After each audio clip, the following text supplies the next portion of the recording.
Hi. They're fun, they're fast, they're fantastic. What are they? Computer games. Let's find out more.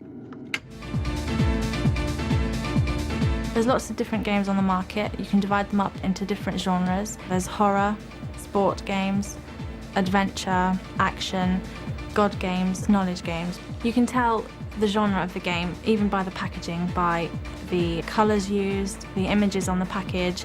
As like with a horror game, you'd have a ghoul or a ghost or skulls, and you could basically see that was a horror. My favourite genre of video game is an action-adventure kind of role-playing game, where you're a character going around and you have to progress in the story and go to different locations and meet different characters and talk to them to finish the adventure.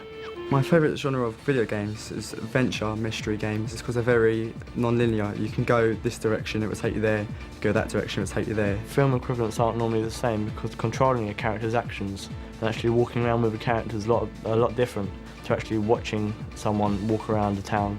Say if you're walking around the street behind a character, it's a lot more personal than just watching, say, Indiana Jones walk around a market square. Conventions of an adventure game most of them are bright, colourful. The whole mise-en-scène that you're actually shown and the iconography is all in a cartoon style. You still have the settings and the characters, but everything is in a cartoon. What I find interesting about Terry Pratchett, both with the books and the computer games, is the way he's written them in the way that you are meant to interpret certain jokes.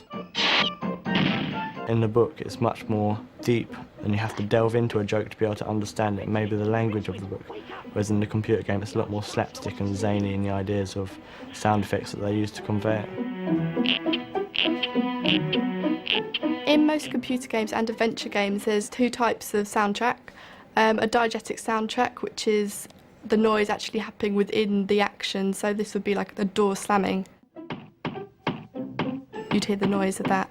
Whereas the other soundtrack is the non-diegetic soundtrack, which is noises put over the top of the actual action, like a soundtrack of nice music to create a nice atmosphere.